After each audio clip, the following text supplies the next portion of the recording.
TRG education ಚಾನೆಲ್ಗೆ ಸ್ವಾಗತ. ಕರ್ನಾಟಕ ಸರ್ಕಾರದ ಗೌರವ ಹುದ್ದೆಗಳಾಗಿದ್ದು ಈ ಹುದ್ದೆಗಳು ಯಾವ ಇಲಾಖೆಯ ಅಡಿಯಲ್ಲಿ ನೆರವೇರ್ತಾ ಇವೆ, ಈ ಹುದ್ದೆ ಹೆಸರೇನು, ಒಟ್ಟು ಹುದ್ದೆಗಳ ಸಂಖ್ಯೆ ಎಷ್ಟು, ವಿದ್ಯಾರ್ಹತೆ ಏನು, ವಯಸ್ಸಿನ ಮಿತಿ ಏನು, ಪ್ರಾರಂಭ ದಿನಾಂಕ, ಕೊನೆಯ ದಿನಾಂಕ, ಯಾರು ಈ ಹುದ್ದೆಯನ್ನು ಸಲ್ಲಿಸಲು ಅರ್ಹರಾಗಿರ್ತಾರೆ, ಜೊತೆಗೆ ಈ ಹುದ್ದೆಗೆ ಸಲ್ಲಿಸಬೇಕಾದಂಥ ದಾಖಲಾತಿಗಳಾವು, ಇವೆಲ್ಲದರ ಸಂಪೂರ್ಣ ಮಾಹಿತಿಯನ್ನು ನಾನು ನಿಮ್ಗೆ ತಿಳಿಸ್ಕೊಡ್ತೀನಿ.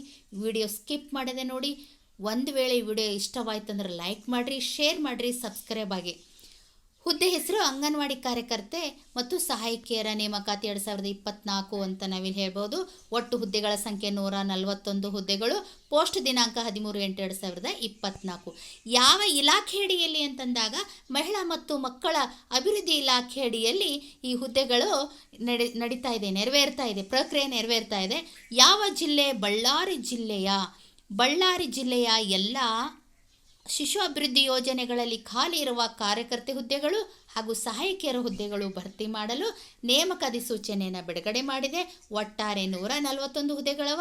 ಯಾವುದೇ ಪರೀಕ್ಷೆ ಇಲ್ಲದೆ ನೇಮಕವಾಗುವಂಥ ಈ ಹುದ್ದೆಗಳಿಗೆ ಕೊನೆ ದಿನಾಂಕ ಯಾವುದದ ಅಂದಾಗ ಸೆಪ್ಟೆಂಬರ್ 10ರೊಳಗೆ ನೀವೇನು ಮಾಡಬೇಕು, ಆಸಕ್ತ ಹೊಂದಿದಂಥವರು ಅರ್ಜಿಯನ್ನು ಸಲ್ಲಿಸ್ಬೋದು. ಅಂದರೆ ಕೊನೆ ದಿನಾಂಕ ಸೆಪ್ಟೆಂಬರ್ 10ರೊಳಗೆ ನೀವೇನು ಮಾಡಬೇಕು, ಅರ್ಜಿಯನ್ನು ಸಲ್ಲಿಸಬೇಕು. ಅರ್ಜಿಯನ್ನು ಸಲ್ಲಿಸಬೇಕಾದರೆ ಪ್ರಾರಂಭ ದಿನಾಂಕ 10/8/2024 ಅರ್ಜಿಯನ್ನು ಪ್ರಾರಂಭ ಆಗುವಂಥ ದಿನಾಂಕ, ಕೊನೆಯ ದಿನಾಂಕ, ಸ್ವೀಕೃತಿಯ ಕೊನೆಯ ದಿನಾಂಕ 10/9/2024 ನಾವೇನು ಮಾಡ್ಬೋದು ಅಂತಂದರೆ ಅರ್ಜಿಯನ್ನು ಸಲ್ಲಿಸ್ಬೋದು. ಅರ್ಜಿಯನ್ನು ಸಲ್ಲಿಸಬೇಕಾದ್ರೆ ವೆಬ್ಸೈಟ್ ವಿಳಾಸ ಬೇಕು. ವೆಬ್ಸೈಟ್ ವಿಳಾಸನ ಕೂಡ ಇಲ್ಲಿ ಕೊಟ್ಟಿದ್ದಾನೆ. https ಅಂಗನವಾಡಿ ರಿಕ್ರೂಟ್ KAR.nic.in ಅನ್ನುವಂಥ ಒಂದು ವೆಬ್ಸೈಟ್ ವಿಳಾಸವನ್ನು ನೀಡಿದ್ದಾನೆ. ಈ ವೆಬ್ಸೈಟ್ ವಿಳಾಸದ ಮೂಲಕ ನೀವನ್ನು ಅರ್ಜಿಯನ್ನು ಸಲ್ಲಿಸಬಹುದು. ಈ ಅರ್ಜಿಯನ್ನು ಸಲ್ಲಿಸಬೇಕಾದ್ರೆ ವಯಸ್ಸಿನ ಮಿತಿ ಎಷ್ಟಿರಬೇಕು? ಕನಿಷ್ಠ ವಯಸ್ಸಿನ ಮಿತಿ 18 ಅಂತ ಕೆಲವೊಂದು ಕಡೆ ಕೊಟ್ಟಿದ್ದಾನೆ. 18 ಕನಿಷ್ಠ ಇರಬೇಕು ಅಥವಾ 19 ವರ್ಷಗಳ ತುಂಬಿರಬೇಕು. ಗರಿಷ್ಠ ವಯಸ್ಸಿನ ಮಿತಿ 35 ವರ್ಷ ತುಂಬಿರಬೇಕು. ಕನಿಷ್ಠ 19 ವರ್ಷ, ಗರಿಷ್ಠ 35 ವರ್ಷ. ನಿಯಮಗಳ ಪ್ರಕಾರ ವಯಸ್ಸಿನ ಸಡಿಲಿಕೆಯೂ ಕೂಡ ಅನ್ವಯಕ್ಕೆ ಆಗ್ತದೆ. ಯಾರ್ಯಾರಿಗೆ ವಯಸ್ಸಿನ ಸಡಿಲಿಕೆ ಅನ್ವಯ ಆಗ್ತದ ಅಂತಂದಾಗ ಇತರೆ ಹಿಂದುಳಿದ ವರ್ಗದವರಿಗೆ 3 ವರ್ಷದ ವಯಸ್ಸಿನ ಸಡಿಲಿಕೆ, ಪರಿಶಿಷ್ಟ ಜಾತಿ, ಪರಿಶಿಷ್ಟ ಪಂಗಡ, ಪ್ರವರ್ಗ 1 ವರ್ಗದವರಿಗೆ 5 ವರ್ಷದ ವಯಸ್ಸಿನ ಸಡಿಲಿಕೆಯನ್ನು ನಿಯಮಗಳು ಅನ್ವಯಕವಾಗಲಿವೆ. ವಯಸ್ಸು ಕೂಡ ಸಡಿಲಿಕೆಯನ್ನು ನೀಡಿದ್ದಾನೆ. ಒಟ್ಟು ಹುದ್ದೆಗಳು 141. ಅದರಲ್ಲಿ ಅಂಗನವಾಡಿ ಕಾರ್ಯಕರ್ತೆ ಹುದ್ದೆಗಳು 22, ಅಂಗನವಾಡಿ ಸಹಾಯಕರ ಹುದ್ದೆಗಳು 119. ಒಟ್ಟು ಹುದ್ದೆಗಳು 141 ಹುದ್ದೆಗಳಿಗೆ ನೀವು ಅರ್ಜಿಯನ್ನು ಸಲ್ಲಿಸಬಹುದು.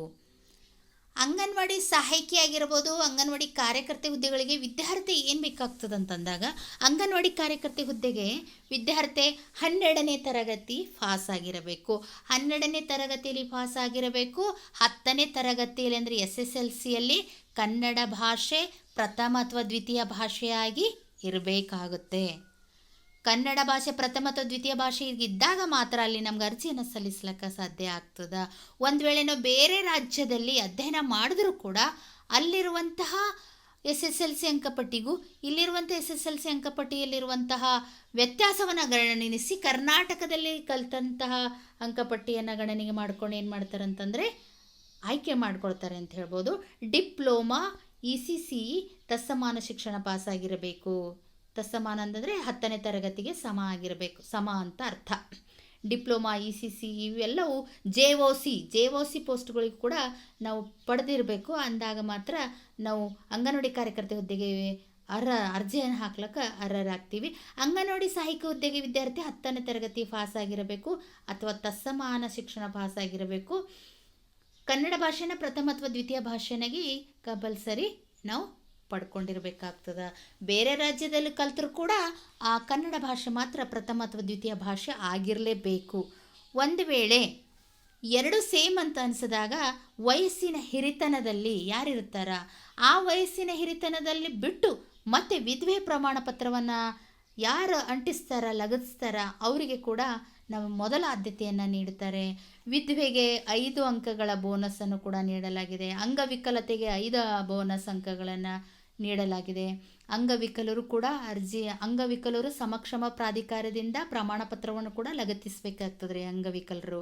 ಮತ್ತು ವಿಧವೆ ಪ್ರಮಾಣ ಪತ್ರನೂ ಕೂಡ ಸಮಕ್ಷಮ ಪ್ರಮಾಣ ಪತ್ರ ಅಧಿಕಾರಿಯಿಂದ ಪ್ರಮಾಣ ಪತ್ರವನ್ನು ಪಡೆದುಕೊಂಡಿರಬೇಕಾಗ್ತದೆ. ಇವೆಲ್ಲ ಪ್ರಮಾಣ ಪತ್ರಗಳನ್ನು ಲಗತ್ತಿಸಬೇಕಾಗ್ತದೆ. ಇವೆಲ್ಲ ಲಗತ್ತಿಸಿದಾಗ ಅಲ್ಲಿ ಬೋನಸ್ ಅಂಕಗಳನ್ನು ಕೂಡ ನೀಡಲಾಗ್ತದೆ. ಆನ್ಲೈನ್ ಅರ್ಜಿಯೊಂದಿಗೆ ಲಗತ್ತಿಸಬೇಕಾದಂಥ ದಾಖಲಾತಿಗಳು ಅರ್ಜಿ ನಿಗದಿತ ನಮೂನೆಯಲ್ಲಿ ಆನ್ಲೈನ್ ಮೂಲಕನೇ ಅರ್ಜಿಯನ್ನು ಸಲ್ಲಿಸಬೇಕಾಗ್ತದೆ ರೀ. ನೀವು ಮೊದಲು ಆನ್ಲೈನ್ ಮೂಲಕನೇ ಅರ್ಜಿಯನ್ನು ಸಲ್ಲಿಸಬೇಕು. ಅರ್ಜಿಯನ್ನು ಸಲ್ಲಿಸಿ ಅಪ್ಲೋಡ್ ಮತ್ತು ಸ್ಕ್ಯಾನ್ ಮಾಡಬೇಕಾಗ್ತದೆ. ಜನನ ಪ್ರಮಾಣ ಪತ್ರ, ಜನ್ಮ ದಿನಾಂಕ ಇರುವಂಥ SSLCದ ಅಂಕಪಟ್ಟಿ ಇರ್ತದಲ್ಲ ಅದು ಬೇಕಾಗ್ತದೆ. ನಿಗದಿತ ವಿದ್ಯಾರ್ಥಿ ಅಂಕಪಟ್ಟಿ ಬೇಕಾಗ್ತದೆ. ತಹಸೀಲ್ದಾರರು ಉಪತಹಸೀಲ್ದಾರಿಂದ ಪಡೆದ 3 ವರ್ಷದೊಳಗಿನ ವಾಸಸ್ಥಳ ದೃಢೀಕರಣ ಪ್ರಮಾಣ ಪತ್ರ, ವಾಸಸ್ಥಳ ನಾವು ಇರುವಂಥ ಸ್ಥಳದ ವಾಸಸ್ಥಳ ದೃಢೀಕರಣ ಪತ್ರ ಬೇಕಾಗ್ತದೆ. ಜಾತಿ ಪ್ರಮಾಣ ಪತ್ರನೂ ಕೂಡ ಈ ಅರ್ಜಿಗೆ ಬೇಕಾಗ್ತದೆ. ಪತಿಯ ಮರಣ ಪ್ರಮಾಣ ಪತ್ರ, ವಿಧವಾ ಪ್ರಮಾಣ ಪತ್ರನೂ ಕೂಡ ಇದಕ್ಕೆ ಲಗತ್ತಿಸಬೇಕಾಗ್ತದೆ. ಅಂಗವಿಕಲತೆ ಪ್ರಮಾಣ ಪತ್ರ, ಅಂಗವಿಕಲ ವೇತನ ದೃಢೀಕರಣವನ್ನು ಕೂಡ ಪರಿಗಣಿಸಲಾಗುತ್ತದೆ. ಅಂಗವಿಕಲ ಪ್ರಮಾಣ ಪತ್ರನೂ ಕೂಡ ಬೇಕಾಗ್ತದೆ ರೀ. ವಿಚ್ಛೇದನ ಪ್ರಮಾಣ ಪತ್ರ ಅದು ನ್ಯಾಯಾಲಯದಿಂದ ಪಡೆದಿರಬೇಕು.